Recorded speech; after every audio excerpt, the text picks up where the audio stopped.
Marshall. Hello, everybody. Welcome to the Bat Community Call for Thank you very much. Tuesday, No worries, March man. 26, 2024. Hope you all are doing well and having a good week and enjoying whatever you're enjoying.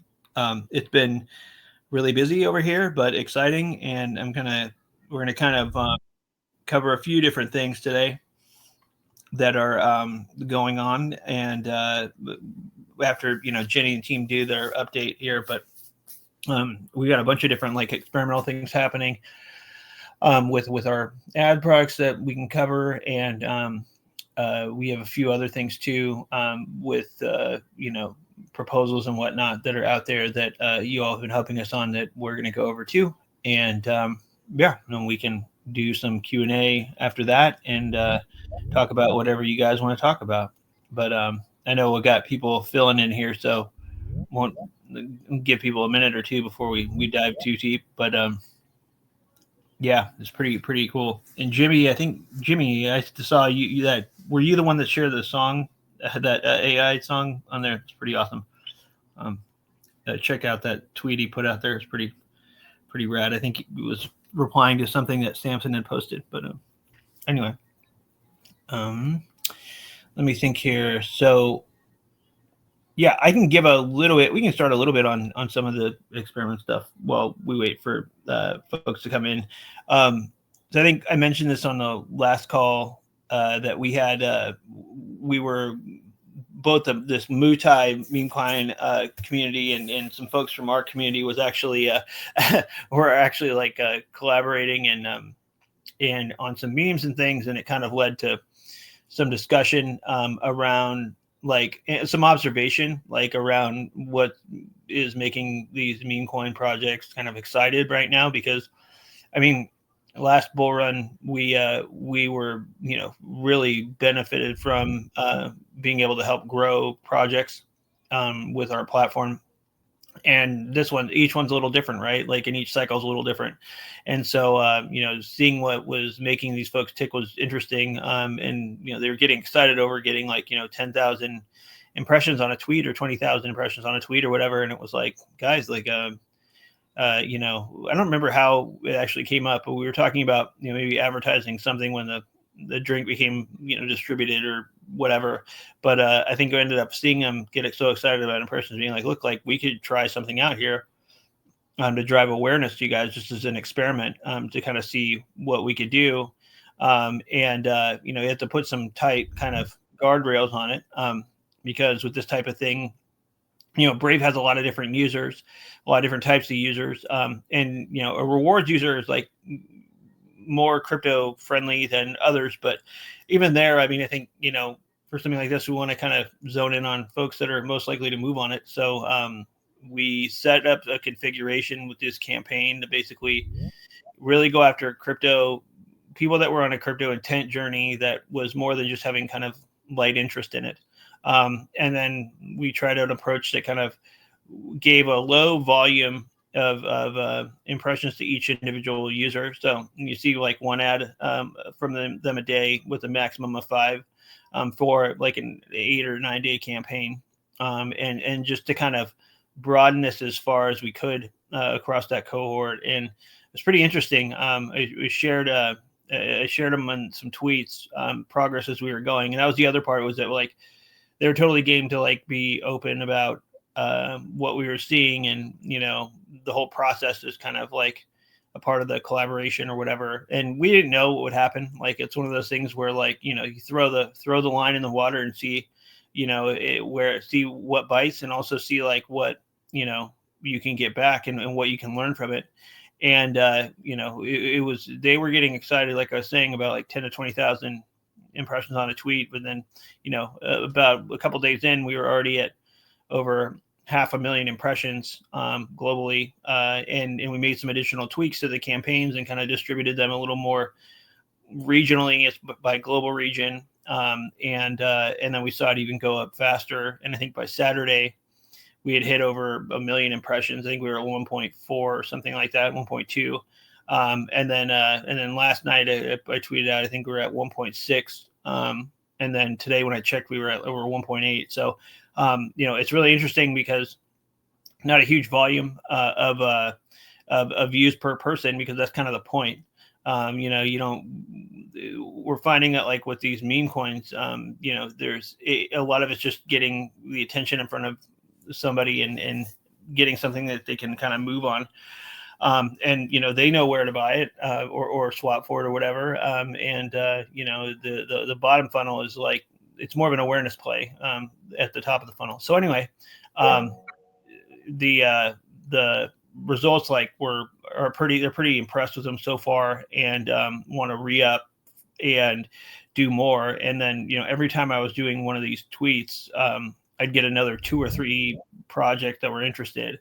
And so it was pretty cool to see this because we're putting everything kind of out in the open and showing folks like what we can do with this. And I think people in this space like tend to think of advertising as kind of like a really Web 2 type thing, but I think we're trying to show here is that there's ways that you can grow Web 3 things that are it's not about hosing down users with 1,000 of these impressions or whatever, but the right message at the right time can be interesting. And if this takes off beyond a pilot to where we have like good solid tier projects that are doing this, it's like users of rewards are almost basically getting kind of programmatic alpha on what's new, right? Like and it can kind of become its own tier thing. But in parallel too, we kind of kicked off an additional like Twitter promo for the ads manager for self-serve, where if you use a tweet when you re-up, we'll give you like 25% off for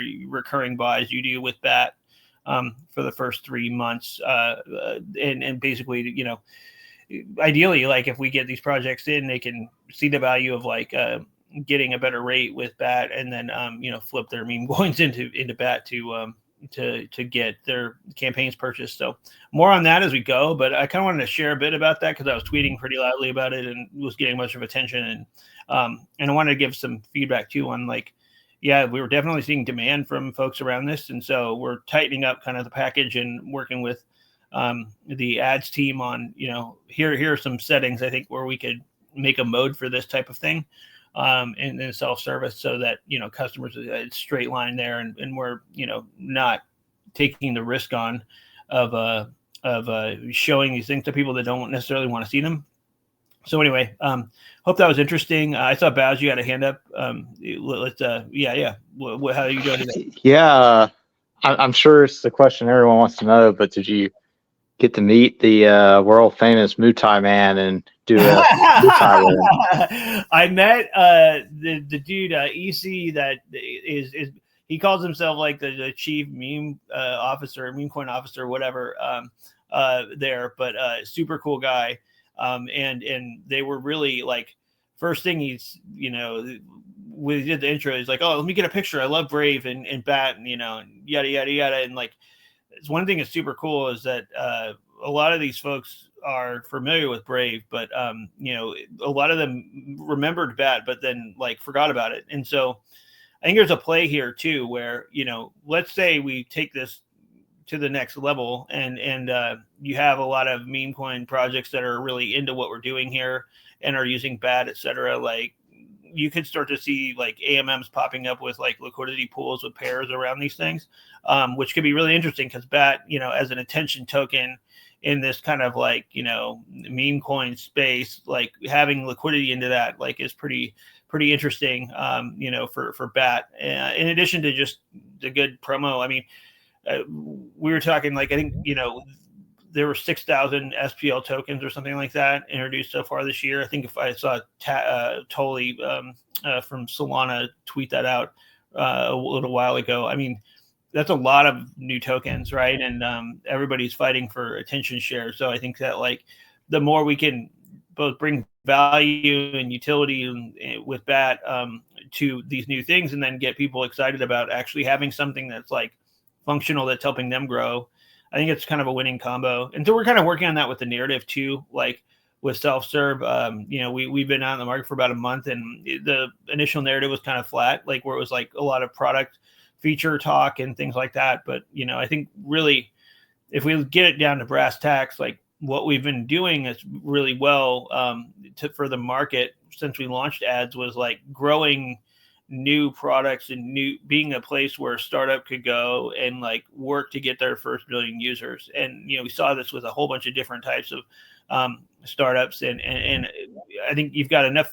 early adopters here that are willing to try things out, and to where like that cohort of like funded projects that are looking to hit their growth goals, they don't necessarily have as many picky issues around, oh well, my 5 trackers have to get added or else I'm not going to pay you, kind of like scenario, which you see at a lot of agencies and a lot of more traditional buyers.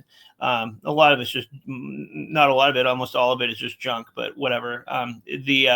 The cool thing is that we've got a sales team that's working the angle with the agencies and stuff, and so self-service can make it easy for startups to get in and grow, or we can be opportunistic with it. We should, and so yeah, I went on a tangent there, but this is what this calls for sometimes. So there you go. I didn't mean MOUTAI Man yet, but I think I'm going to be going to Hong Kong for Bitcoin Asia, and some of the folks are out there, so maybe there'll be opportunity to meet them out there. And I hear there might have somebody going to Vegas. I'm not sure for that whole whiff hat thing, the sphere. But anyway, I know that. C-Ray's got a hand up too. Can you hear me? Oh yeah. All right, I just wasn't hearing my own feedback like you usually do.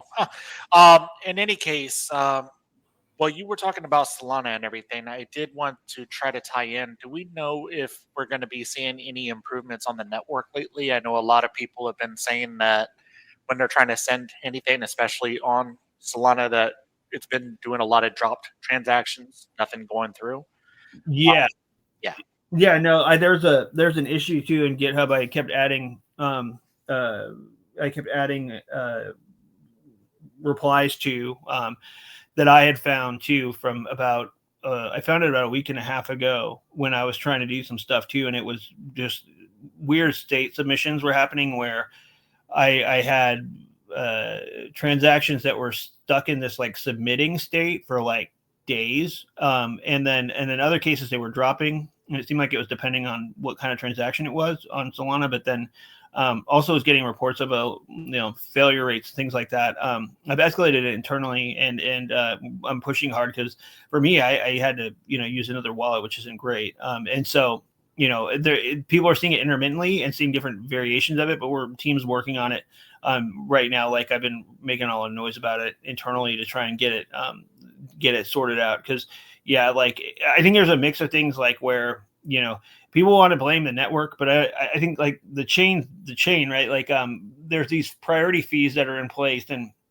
how those get balanced with a lot of volume competing for different things is I think I was seeing Phantom was posting that they were doing an update that was related to this too, and I was running into failed transactions there pretty often. But then like I would go to Backpack, and Backpack would work pretty well, but it's kind of hit or miss. Like, but we were hitting it at a higher rate, I think, of issues than others were, and so I think what I'm doing now is just kind of as these issues are coming in, I'm adding them to that one issue that I was sharing, and I can put it in our chat too if folks are running into that. But like it's definitely getting looked at, and I've been poking a lot of people about it. So hopefully we can start to see some resolution there. All right, I appreciate it. I know like what I just shared two links that there was places where they said Coinbase was saying that they were seeing a lot of stock transactions, and Solana and Ethereum, exactly all because of meme coins. But I just didn't know how much was network versus Brave versus the partners that we're using. So thank you. It's kind of a balance too, I think, like of like some of these things, like if you were on ETH, you could on an EVM you would adjust the priority of your transaction, and some of these things on Solana like are getting updated a little bit differently. But it's I mean, these are good problems ultimately, but bad for UX right now, and we need to get it squared away 100%. So yeah, if you guys run into those, I guess if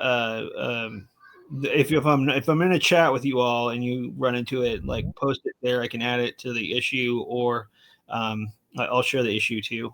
When Jenny's giving an update, I'll put it in chat.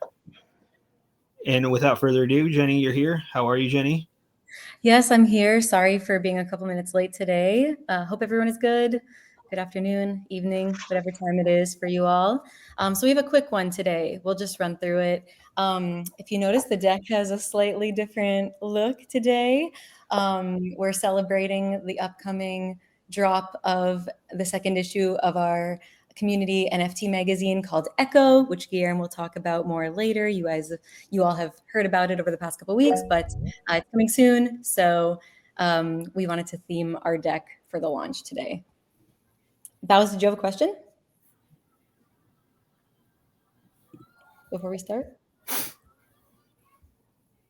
No? Perhaps a misfire? Okay. All right. Well, if you do have a question, come up. Okay. Hang on. Sorry. Okie dokie. So starting off with some community highlights. So we do have a date and time for the upcoming meetup in Tokyo, Japan. In case anybody here will be there, plans to be in Japan, or wants to fly to Japan for the meetup. It would be awesome if you did, but totally understand if you don't. It's going to be taking place on Wednesday, April 10th, from 6 to 9 p.m. So if you will be in the area or know anybody who will be, do reach out to me on Twitter or Discord. I'll be there. Christopher from the rewards team will be there. Of course, we'll have the folks from Brave Software Japan, Atsushi-san, who you may know from the community, but it's going to be a really good one. And like I mentioned last week, we're going to try to live stream it. Or if it's not streamed, we'll try to record it so you can tune in later. Okay. Okay, moving on to some recent highlights. Sorry, I'm on a call. Some recent achievements from our BAT ambassadors. Alfred from Nigeria recently attended the Mavi Blockchain Summit in Abuja, Nigeria. Abuja is an important place because it's kind of turning into the Silicon Valley of the capital. Which is very interesting. So he attended this event. He actually sought out and found the organizer while he was there. He was able to talk to the organizer about Bat and Brave and its advantages, and he exchanged contact information with the organizer and may be invited to do an info session or an education session for his team in the future. So Mavi is it's like a community and education platform for Web3 folks. And so Alfred was saying that in the region, lots of people are interested in crypto and blockchain, but they're mainly interested in the financial prospects, the gains, if you will. And fewer people are into the underlying tech and how it can make people's lives better. So Alfred really wants to leverage Bat Brave to enhance comprehension of Web3 and its consumer benefits in the region. So hats off to Alfred. There's actually a video. This is just a GIF on the right side, but there's actually a video of him talking to the event organizer on our Twitter that you can check out if you're interested. But well done, Alfred. And next, Stan from Kenya. I mentioned over the past couple of weeks, but Stan has been hosting a series of outdoor events throughout the month of March for Web3 enthusiasts to, of course, promote Bat Brave, grow its adoption, but mainly to attract new users to the browser via referrals. And so he had a strategy going into these events, and he wanted to target specific cohorts. So he kind of singled out crypto enthusiasts, specifically college students that are people of college age who are interested in crypto, mining, and who potentially may be interested in Brave's on-chain rewards. He also went after music enthusiasts because he noticed that lots of people in Kenya do have a tendency to like the Brave playlist feature. They like ad-free streaming capabilities. I mean, who doesn't? And then also he focused on people who are naturally more privacy conscious. So people who prioritize their online security and their data privacy, and who may be drawn to all of Brave's wonderful privacy features. Actually, is Stan here? Because he may be able to give us some more details. Stan, you're here. Hello. Can you come up to the stage? Yeah, I targeted like 3 cohorts: the people who love uh, streaming music, and because many people get challenged when they are streaming music on the phones and they don't have the background play, and they don't have they get distractions from ads. Basically, this is a killer one for people in Kenya, and mostly young people. And also, at one time I met a guy who I installed uh, Brave browser in the car, in the digital car, which ran on Android, and was really very happy about it. Also, there's been a lot of bubble because of the WorldCoin, because of the airdrops which WorldCoin has been giving out, and many people are going out for mining apps, and so many enthusiasts of Brave rewards are really interested and looking forward to getting their on-chain rewards. And then there are the young adults who really care about their privacy and love Brave because of their privacy, as well as also the most developers I meet. They know about Brave, but not all the products. They don't know all about all the products of Brave very well, but people really liking it. Yeah, thank you. That's awesome. Yeah, thank you so much for elaborating. And we will post the video of you installing Brave in somebody's car on the digital screen. That was really cool. You did a whole sort of explanation and you walked through the various features. It was really cool to see. So we'll be sure to tweet that out. And then I also wanted to add that yeah, there were some takeaways here. So Stan, we gave you a goal for this set of meetups. You're our top referrer in the ambassadors program right now, and we gave you a target of 200 new downloads on your referral code for the month of March. And March is not over yet, and you have 177 new downloads. So that's really awesome. And I mean, you alone single-handedly are responsible for over 1,145 downloads, which is, I mean, incredible. It's incredible. He's, you know, everybody here, you've heard, I speak highly of Stan weekly, but he puts himself out there. He hosts events regularly. He attends local conferences. He gives talks. He's really kind of out there on the ground all the time, engaging with the community, and it's really paying off in a big way. So thank you, Stan. And then you also gave us some feedback about how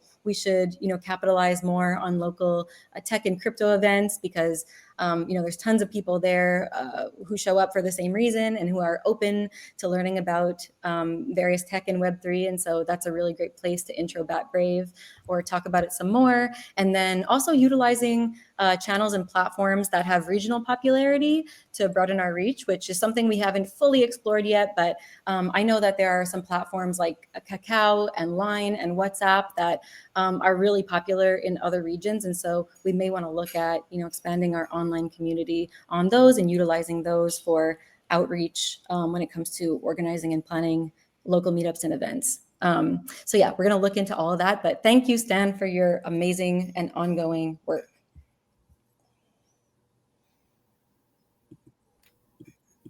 One sec, I'm struggling to switch slides. Okay, moving on. I'm going to hand it off to Drew now. Thanks, everyone. Okay. Hey, thanks, Ginny. And yeah, great work, Stan. And keep it up. You guys are killing it over there. Yeah, on my slides, actually didn't get a chance to throw anything in, but just going to kind of go over we didn't have a space last week. We got rescheduled to this week with X Punks, someone, a group that Moonbeamer put us in touch with. So we're looking forward to that one this week. And then next week, I think we've got a gaming focused one that Paula's talking to. So, and she may talk about that a little bit more later. So, outside of that, tomorrow, I think we have a Pudgy Penguin featured new tab takeover for the Brave Talk ads. So just trying to integrate, Web3 communities into the ads, kind of showcase how, we could use other communities, IP or things like that in the ads, and hopefully get a little, traction and exposure on the ads that way too. So if you see them, shout them out, throw them on your social media and stuff like that, and let them know that you see it, and let them know that they're getting eyeballs on their projects like that as well. So I think that's mainly what I've been kind of working on lately. Got a few things in the coffer there, but you can go on to the next one. Thanks, Jenny. Hi everyone. We just published our space recap from March 1st with Zec Hub on Back Communities Notion. These recaps are also shared in the AMA Calls recap channel under information in the Bab Brigade Discord. Additionally, we posted and highlighted Hen House's recap on the Back Community X account, and we will be posting Rapaza's recap very, very soon. Next slide, please. On a different note, Donatello, our bad ambassador from Mexico, and his Bad Mexico team, of course, will be representing Brave at Tanonland in Jalisco from April 1st to April 4th. They will be engaging in different activities, promoting Brave and Bad at the event, and I am pretty sure they're going to be part of a side event with other communities, but that and other details are still awaiting confirmation. So we will be sharing any updates soon. And that's it from my side. And I will hand it out to Guillermo for some exciting updates about Echo. Thank you. Thanks, Paula. Hello, everyone. So, I have really good news that the Echo channel launched on Sunday, and I think I can move to the next slide, Jenna, because I have like a little screenshot there, and I can show the numbers. And we have reached in under 72 hours almost 50,000 subscribers, which I think is insane. Those are really good numbers, and they are way above what I thought they could reach initially. But it's still a third day that the channel opened, and we already have almost 50,000. I have no doubt in my mind that tomorrow when I wake up, there will be the 50,000 there waiting. So those are great news, and very excited about this. And we know maybe we can reach even higher numbers, maybe 100,000. It's something that we'll have to wait and see, and something that we'll be pushing forward. So like I said, these launched on the 24th, which was on Sunday, and I think actually was the 72nd hour today. But we have almost reached 50,000, and tomorrow we might suppress that. Tomorrow we'll be having sponsored images. We'll do the tab takeover for the entire world except for the US, which will be running the campaign that Drew talked about a few moments ago. And this is one image that Nikki allowed me to share. That will be on tomorrow's new tab. And again, not in the US tab. For those of you who are in the US, you will miss it, but I will tweet about it. And maybe we can run later on some campaign on Echo to gather more people, since now we have a channel that people can subscribe to at any point. Something that I'm very excited about. Oh, for the actual drop of Echo, the magazine, that will happen on April 2nd.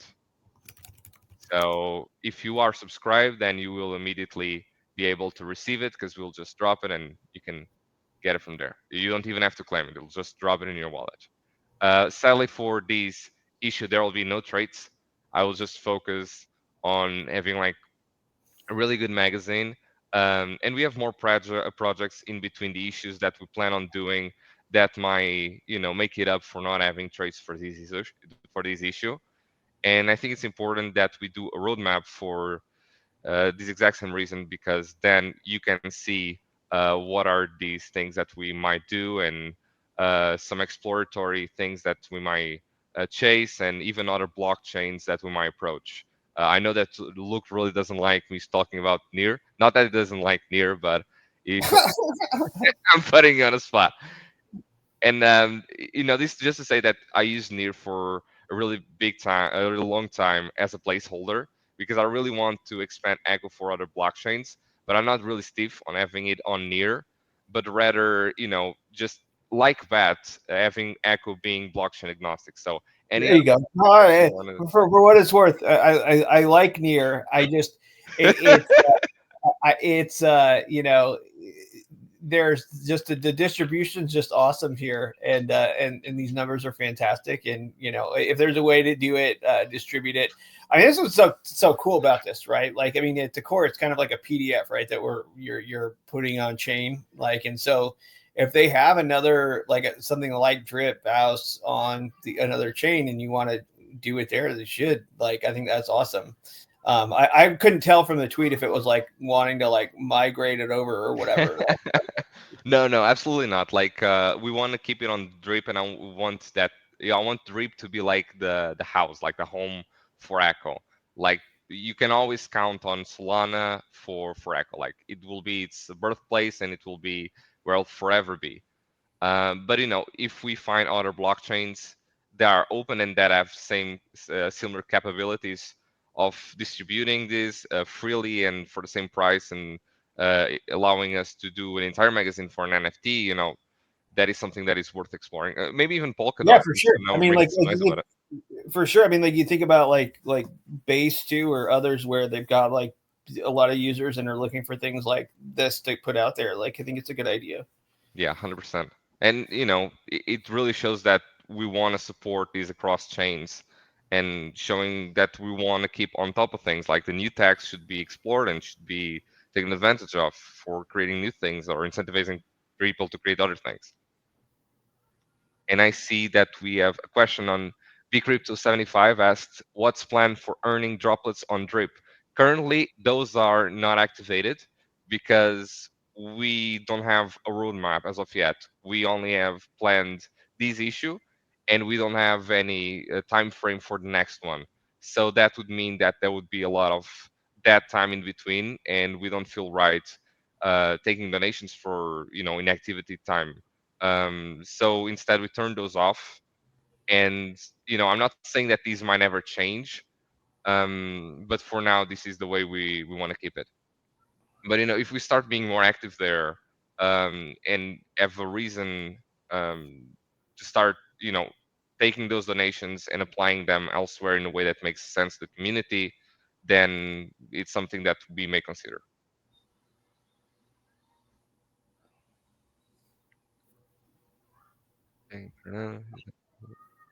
And the Cardano, I have no idea. I'm not a big fan of Cardano. I'll just say that. Let's go, G. Guillermo's choosing violence just by saying that. Honestly, I was like, they're like the XRP army used to be, like, where they're just like, yeah. I used to be very heavy on Cardano. Like, I remember waiting patiently for Cardano to enable NFTs because I wanted to explore NFTs on Cardano. But then it just, there was a roadmap, there was a time frame, and they never really stick to it. They made us wait like a year, then 2 years, and it just took way too much time, while there were other blockchains like Tezos that were already delivering. So I opted on going to Tezos instead. Yeah, I remember that. It's awesome, man. The Echo stuff is really amazing, and it's so cool to see the second issue coming out. Thank you. Yes, we're so excited about it. Thanks, Guillermo. And thank you to everybody in the Ambassadors Program and in the community who contributed to this issue. I'm going to post on the chat the URL for you to join if you haven't already. Sorry, to subscribe if you haven't already. If you don't have a code, feel free to ask on the chat and I'll try to deliver. Awesome. Okay, two quick things I want to say, and then I'm going to hand it back to C. Ray, who has a question. But I also wanted to add that there is some really cool art created in the Bat community this week that we did not have time to include in the deck.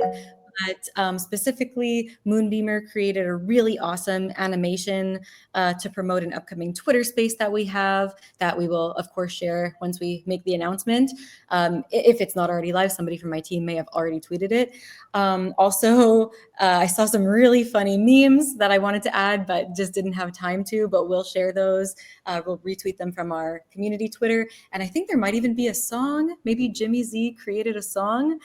A little rumor that I retweeted it this morning. Like it's like an AI song, I think, or something. It was really good. Oh wow! I can't wait to hear it. I'm sure someone in the community is already working on a remix. But awesome stuff, guys. Thank you. Thank you for your art and the fan art and all the cool things that you guys post. And I really do apologize that we don't get to feature them all, but we will definitely retweet all the cool stuff that we see. So yeah. And then Bows was asking if I saw a bump in his referral installs. Let me check right now. I'm going to hand the mic to C-Ray. I'm going to check and then I will come back. Go ahead, C-Ray. Yeah, I was going to be quick as we were talking about Echo.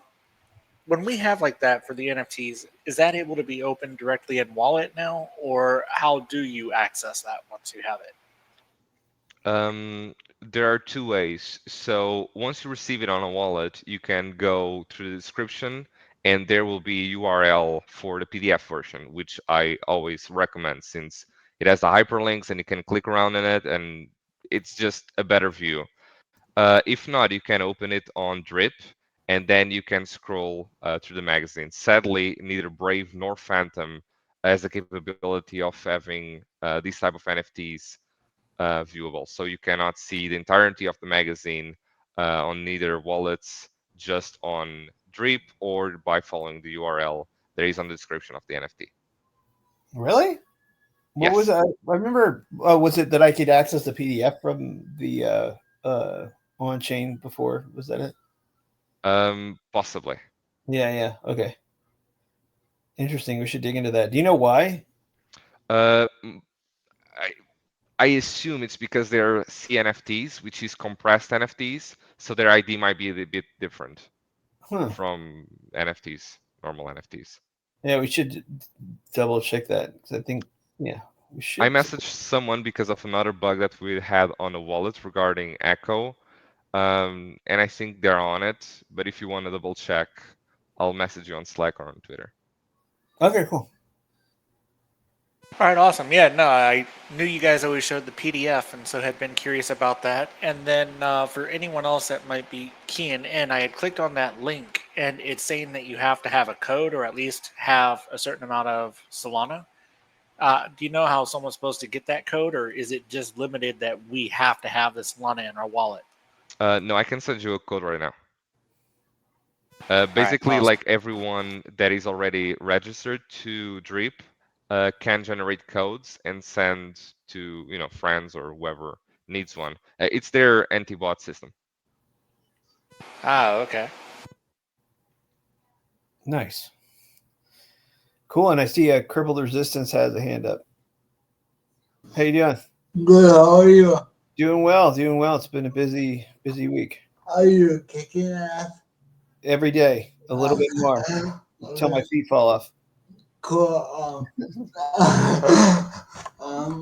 So I have a question for Chromium. Is there a point in time where Brave changes Chromium to a point where we don't have to call it Chromium because Chromium has such a negative connotation, and if Brave would have to evolve it to a point where we can call it what we want to call it. Yeah, I think like for the near term, probably not, like just because of the lift involved with that. And Brendan's kind of chimed in on this before, but I mean, longer term, who knows, right? Like it's I think, right now a lot of it's on like how can we minimize phoning home and a lot of the noise and all that. And we have a GitHub issue is pretty comprehensive, or a GitHub wiki post that's pretty comprehensive about that. But this is also too, we had Pete Snyder and Ryan Brown. I had them on the podcast too to kind of dig in about like ways that Brave is treating things differently. I think like in due course, who knows? But like doing this from the ground up like that's just like such a huge task that it's probably not near term. I think what we can do is like keep like we could do more around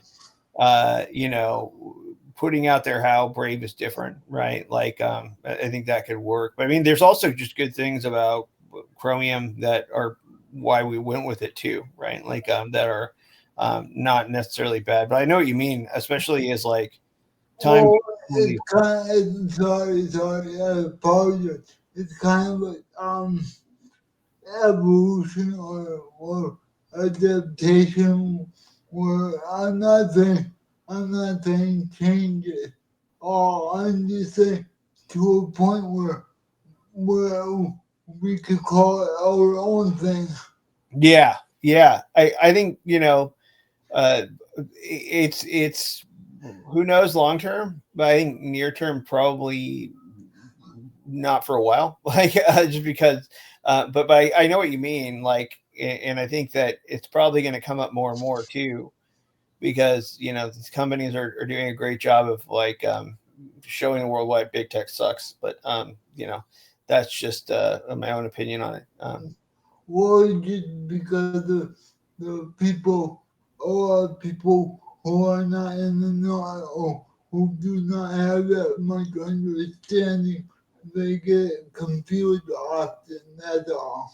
Yeah, exactly. Well, and then there's been times where we try to do things like even like changing the user agent of the browser. And then what we found when we did that was that it broke. Like so many sites are, used to, so many sites are basically detecting things from user agents that, when they see something unexpected, it can cause a lot of breakage. And we did some testing around that a couple of years ago, but yeah, I totally hear you. And I think like it also comes up a lot with like when issues like Manifest v3 come out or new updates that impact things, and people just make assumptions too that because Brave's a Chromium based browser that we are going to hit the same snags that other folks are, when in some cases, like with Manifest v3, like the team was actually like back in 2019 like super proactive about trying to get around that by moving how we block ads into the core of the browser instead of having it based on extensions that are impacted by those types of things. So,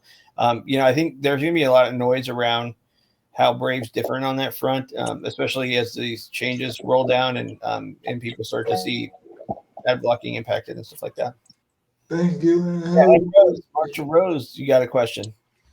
No, I just wanted to chime in on that a little bit. Well, I welcome it. We welcome. Yeah, I'd love to hear.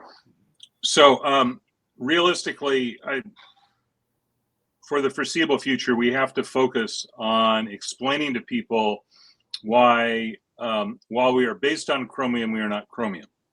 And one of the reasons why this is very important is there's an article I was reading earlier this week, I think yesterday, where the U.S. government basically has this requirement for all of their contractors, of which you can imagine there are quite a few, that if a browser has 2% or more of market share in the U.S., then people developing websites for the U.S. government have to support that browser. And the reason why this article was written is that Firefox is getting dangerously close to the 2% watermark. Whoa. And when they fall below the 2% watermark, then in point of fact, the government contractors and others are no longer obliged to make their sites work with Firefox. Now, realistically, of course, we all know that we're talking about very, very small corner cases in terms of working with browsers. All the browsers implement the specs, and it's really the ambiguity in the specs or the unspecified parts of the specs that you get burnt on. But the thing, of course, is that if we were to claim that we don't do Chromium but are doing something else, then basically the whole, government sites and contractors not having to work with the Brave browser kind of goes out the window. And this pretty much, reinforces your point about, when you change the user agent, bad things happen. And that is specifically because of things like this. So, I mean, yeah, it would be nice to say we're not Chromium, but we actually get a huge set of benefits for being Chromium that is fixed, as opposed to saying we're not Chromium. Right. Hope that helps. No, that's super helpful, Marshall. Thanks. And good context too. I mean, I think, there are other things too that would be great. I mean, the fact that we do look like Chromium on that user agent and we block the tracking, like we don't show up on a lot of those, browser stats or some of them. It's weird. Anyway, there's a lot of difficulties with stuff, but I think, what's most important is making sure the stuff works for users, like, and especially with everything we do to block things. C-Ray, you have a hand up. Yeah, in a way, I wanted to make a correction on that. Even though it shows Chromium, Brave always is revealed that we're using a Brave browser. And when I've brought this up in argument to Brendan and others, saying, why are we revealing it? Why can't we just say that we are Chromium? They said that there's no privacy issue why, and that it's better for compatibility and everything. So at least on user agent, it seems like we always share that we're Brave. Right, but there's other things in the user agent that are used for detection that break when they're not there.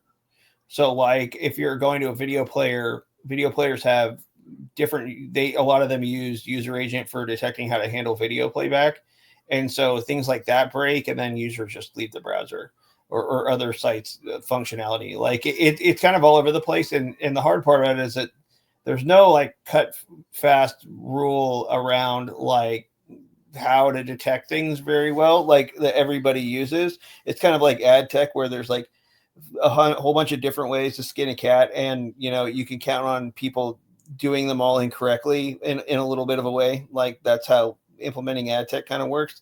But it's a similar thing out there, and so even though we do add Brave to it, there's other parts of it that are also like detectable in the same way. So I hope that makes sense.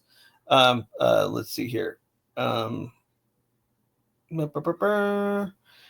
Let's see here. Okay, yeah. Before we get too far ahead, too, Carlos, you're here. I see you here, Carlos. I am here, sir. Oh, hey, cool.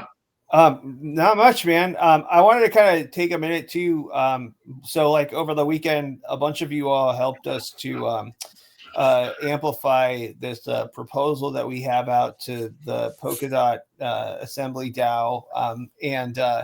One, I want to thank everybody that helped to amplify that because, we were watching and it helped to we saw that it got the attention of some folks that voted positively on it. But I think I wanted to kind of carve out some time here because so many people helped to amplify it, like with Carlos on, because Carlos has been kind of taking the lead on and running with the proposal, and it's going to give you guys a sense of like what the proposal is and why we're asking for help with it. And so I don't know, Carlos, if you want to give a little bit of background around what we're doing with that proposal, just so folks are aware and in case they're interested. Yeah, no, my pleasure. And again, thank you guys for all amplifying. It's going to be something that is going to be happening over the next around 25 days now. So really high level, the Web3 Foundation, which was behind the development of Polkadot, it's one of the older, more established projects in the space. It is an ecosystem that's quite robust. We actually worked with them in the past directly with the Web3 Foundation to advertise on Brave. One of the strengths that Brave has, the main strength that I believe we have, and especially for an advertiser like this, are you all. It's our audience. I like to say, and I don't think it's hyperbole to say that we have the most crypto sophisticated audience that is available today. You simply will not get any audience like Brave's that will understand from the outset what you're trying to offer, especially for something as complicated, so to speak, as Polkadot. So, the Web3 Foundation, I'm not sure exactly when, but maybe within the last year, decided to decentralize all of their marketing. So, in a similar manner that Shapeshift, if you remember a couple of years ago, was completely decentralized their company. All marketing aspects now for the Polkadot ecosystem and for all the other parachains and such are now governed by an OpenGov, a DAO for all intents and purposes. And so there are specific proposals that are put forth, and then the community gets to vote on said proposals. So I worked on the proposal over the last couple of weeks. I got some guidance from some connections I had.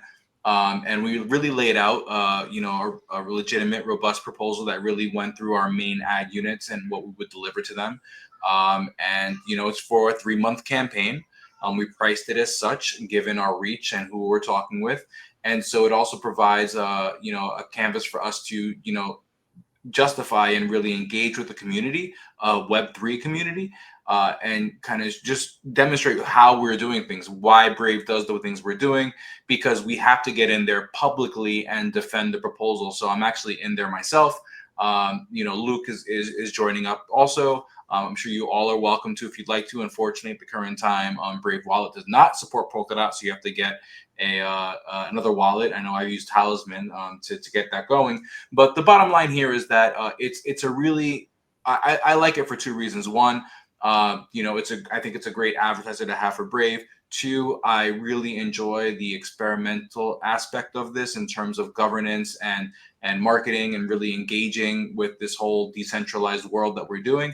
And 3, I think that it also gives us the opportunity to publicly, defend and justify why advertisers need to include Brave in their go-to-market, full stop. And so that's what we'll be doing over the next 25 days. So when you hear the bat signal from Luke and the other bat brigade to kind of put word out, that's why. So right now it is currently passing. I'm actually confident that it's going to pass, although we are in about a 57, 43 kind of. Again, I was told that by people who have done work with the OpenGov before that this is quite normal. So we'll see what happens over the next 20 to 25 days. But yeah, we really appreciate your support.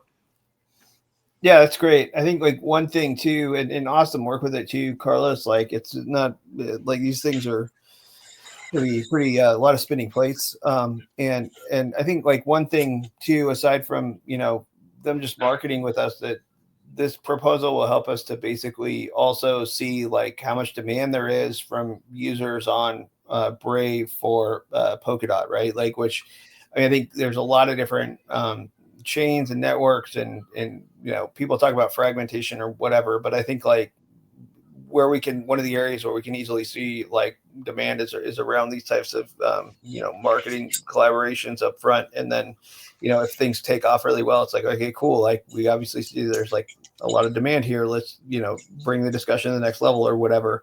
But also like each of these ecosystems are different. They specialize in different things, and they have different like strengths and weaknesses or whatever too. And so like if we can do this at the ecosystem level and then get some, let's say they have gaps that are getting fit and we can promote those and show some wins, I think that's another win there too. But it's exciting. It's kind of cool too. It's a little bit different of a way of going, about this type of thing, but pretty awesome too. Yeah, thanks, Luke. I agree with you. And like, this is also something that we could potentially repurpose for other projects. I mean, there's no reason not to, especially if this works. And I'm confident that it will go through and will work. And if it doesn't, at the very least, everyone will be able to see publicly why we believe so much that Brave is the right channel for all these projects. Yeah, I think it's pretty rad though. Like, so there's like, and we mentioned this other calls. Like, if you look, there's 3 kinds of buckets, and Carlos and I are tag teaming on a bunch of them right now to try and be opportunistic with what's going on. I mean, there's the whole meme coin angle, which you could basically also fill in with like culturally trending thing in crypto at the time, where we can show how we can drive awareness and demand for these things. And then there's this these DAO proposals where it's more of like an ecosystem, or different areas of like promoting an ecosystem with the platform. And I think like the third side of this is around these questing promotions that we're running with Bandit that we're about to launch some tests for too, where we can show how like we can promote things like quests through the platform. Users can get additional rewards through the quest, and we can show the quest teams that projects that we can drive a bunch of additional adoption for what they're doing as a good channel for that. So I mean, these are pretty interesting plays, each one of them alone, but I think that they're all applicable to BAT in different ways, and are all like showing the strengths of the platform. Well, like the sales team, broader sales team is working on like more traditional types of advertising relationships. Like we can get in here and get scrappy and opportunistic and grow things there. So kudos, Carlos, man, you're kicking ass. It's really cool to hear about this, and thanks for sharing with the community here today. No, my pleasure, and thank you all for the support. And Luke, also thank you for jumping. It was, let me tell you guys, it was something to get this. So thank you. Yeah, no sweat, man, no sweat. I think we got 4 minutes. If anybody else has questions they want to throw in, yeah. See, Rick. Well, I guess I can ask, do you guys have an update by chance on the fingerprint changes? We had announced that it was going to hit in 1.64, where you can no longer do strict, but that has arrived and nothing has changed. No, I don't know. Is anybody here from the Brave side have an update on that? Otherwise, I can go ask the team. I think we'll have to go ask the team on that one. All right. I mean, I'm seeing it's active in nightly, but release and beta didn't. So it just was surprising to announce something, have a delay, but no announcement on the delay. Yeah, I'm not sure. I can dig in with the team on that one. All right, much appreciated. And I know we're coming up on our first payments for on-chain. Do we think we're ready for that? I think so. I was on Initiative's call on Monday, and people were saying that I think it was for April, they're getting ready for that. All right. And, I hadn't even been tracking. How are we doing as far as on-chain for creators? Do we know if that's been going smooth for everybody in all the different countries? I don't know. Anybody here running it knows? I mean, I haven't heard anything negative, like anecdotally, but if anybody here has an update and wants to fill folks in, please feel free. All right.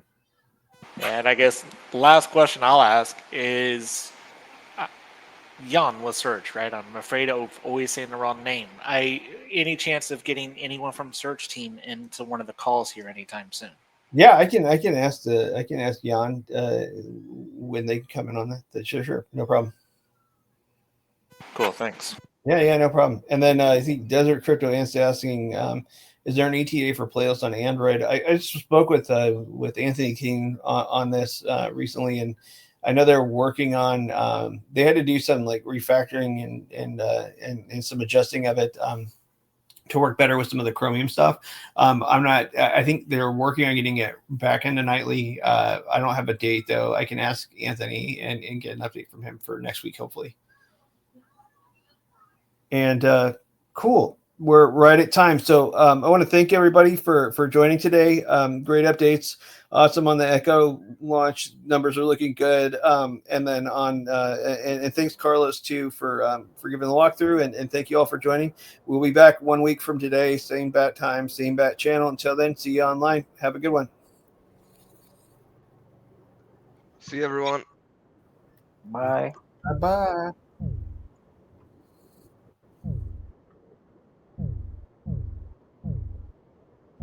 Adios.